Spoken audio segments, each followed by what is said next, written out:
Здраво на сите, јас сум читачото, ова е ново видео во соработката со ЕУ за култура. Се надевам дека го гледавте последното видео во кој што Биљана Црвенковска, авторка, писателка на книги за деца, за млади, па има и неколку романи за возрастни, и поставив неколку прашања поврзани со литературата за деца и млади. Видеото испадна супер, има одлични одговори и можете да го најдете на каналот на Europe House Skopje, ако не сте го гледале. Сакав тоа видео да биде во контекст на читачкиот клуб за деца кој што почна неодамна да се одржува во Europe House Skopje. А на почетокот на октомври во Скопје по 9-ти пат се одржа фестивалот Bookstar, кој што е фестивал за посветен на европската книжевност. И имав прилика да учествувам и да бидам и како гостин на некои настани, меѓутоа и да бидам и како да учествувам како модератор на некои настани. Имав прилика да разговарам со повеќе писатели од регионот и од цела Европа. И еден писател кој што беше присутен на фестивалот е Стефан Хертманс, еден белгиски и фламандски писател чиј што роман Вечно туѓа, кој што го имам тука и сакам денес во ова видео да зборувам малку за овој роман. Ми остави силен впечаток и уживав и во разговорот кој што го модериравме заедно со Биљана Црвенковска, разговорот за тоа како настанал овој роман, за позадината на романот. И Стефан Хертманс е, како што кажа, белгиски писател. Интересен факт, не знаев дека во 89-та година бил учесник на Струшките вечери на поезијата, значи бил гостин во Македонија како поет. Мислам дека тој е плоден писател со повеќе дела, меѓутоа мислам дека најпознати му се Војна и Терпентин, кој што го издал во 2013 година и е преведен на многу јазици, сигурно над 30 јазици. И овој роман Вечно туѓа, кој што го издава во 2016 година, ова е преводот на македонски е во издание на издавачката Куќа Антолог. И имав прилика и за време на разговорот на самиот фестивал и на страна да поразговарам со него, и ме фасцинираше начинот на кој што е напишал оваа приказна, начинот на кој што истражувал. Всушност, овој роман Вечно туѓа, мислам дека на англиски е преведен како The Convert, или можеби, не знам, најблизок збор би бил Преобратеничката, значи станува збор за една девојка која што ќе напушти својата христијанска вера и заради љубовта кон едно момче ќе влезе во јудаизмот и ќе стане еврејка според религија. Действително романот се одвива во 11-тиот век и може да го наречеме историски роман, иако самиот Стефан Хертманс преферира да не биде сместен овој роман во жанрот на историска фикција. Меѓутоа, интересен ми беше, фасцинантен ми беше процесот и ме интересираше колку истражувал, како истражувал и како настанала оваа приказна, која затоа што кога ќе помислам на тоа дека некоја приказна е во 11-тиот век, тогаш претпоставуваме дека потребно е многу истражување за да се познавање на приликите во тоа време, за да ни се долови и тоа да ни изгледа многу реалистично додека го читаме тој роман. Станува збор за една девојка која што живее во Руан, по потекло нејзиниот татко е Норман, кој што се доселил тамо, која што ќе запозна едно момче во истиот град, кој што е стигнат во Руан да учи да студира на некој начин во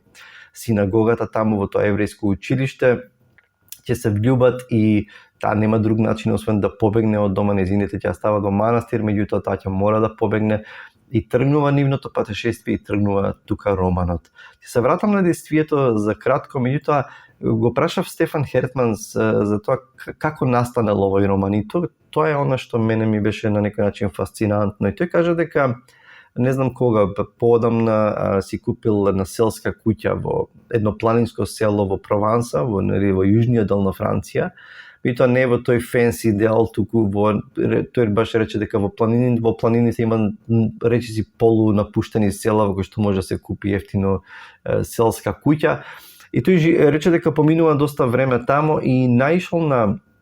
некакви еврејски гробишта и некакви урнатини од многу одамна кои што даваат се показател дека тука е можно да имало еврејска заедница и синагога и така натаму.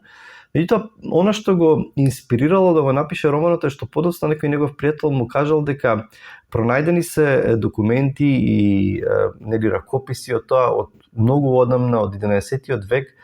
кои што се наоѓаат во библиотеката во Кембридж, и дека меѓу тие документи кои што се пронајдени во Египет, на местото на старата синагога во Каиро, пронајдено едно писмо. А тоа писмо во него се зборува една препорака од еден рабин кој што ја пишува таа препорака за една жена, и тука за да и се најде по пат, за да каде и да ја најдат еврејските заедници или евреите да ја излезат во пресрет и да ја примат, да ја угостат и нели да ја пружаат помош. И името кое што се спомнува таму, нели на еврејски е напишано, на хебрејски е напишано, и едно од толкувањата најверојатно е дека токму станува збор за тоа село во Прованса во кое што Стефан Хертманс има селска куќа. И тој тргнува од тука и почнува да се запрашува како би можел да ја раскаже приказната на таа жена од пред 10 века, како дали би можел да направи некаква реконструкција, каков бил светот на таа жена која што мора да бега од едно место и да оди со тоа писмо на препорака. И тој почнува тука да прави реконструкција, па таа заедно со незиното момче, таа го зема еврејското име, значи ќе го напушти христијанството со многу турбуленции, многу внатрешни борби, сомнежи, и ќе го земе еврејското име Хамутал и ќе замине со незиниот маж, ќе влезат ќе се симнат на југот на Франција, меѓутоа незиниот татко испраќа витези кои што треба да ја најдат и да ја вратат назад, а назад, ако се дознае дека ја променила верата, може да ја очекуваат и страшни испитувања, па дури можеби и екзекуција. Приказната продолжува таму од Нарбона, треба да бегаат во планините кај еден друг рабин, каде што би можеле да бидат безбедни на друга територија, слободна територија. Во исто време почнуваат крстоносните војни, еден религиозен занес и антисемитизам се раѓа кај многу луѓе во тоа време. Доаѓа до трагедии и нема да правам спойлери, приказната продолжува една раскошна приказна. Ја гледаме оваа жена која што животот ќе ја натера и по потрага и по незините деца да дојде дури во Египет, каде што има слобода, и на движење и на вероисповест во тоа време. Па како подоцна животот ќе ја донесе повторно во Европа, една на многу начини и потресна приказна на една жена која што е растргната, и таа всушност, и мислам дека вечно туѓа како наслов ја доловува незината приказна, затоа што таа каде и да е, таа секој ќе биде вечно туѓа, затоа што таа животот го поминува во талкање, во движење, и